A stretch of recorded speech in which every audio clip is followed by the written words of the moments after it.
భాగస్వామిని మీరు ఎంచుకున్నారు దేవా, నా జీవితమంతా ఏకమై నడిచెదను. నా ప్రియునితో నన్ను జతపరచి ఉన్నారు దేవా, నా జీవితమంతా ఏకమై ఉండెదను. నా యందు నీ వివాహ కార్యమును విశ్వాసముతో స్వీకరించెదన్.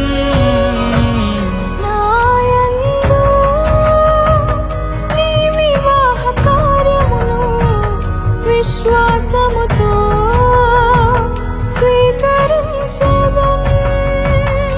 పరలోక సాక్షిగా నీ సన్నిధిలో నేను పరమాత్ముని కార్యముగా ఈ యాత్రను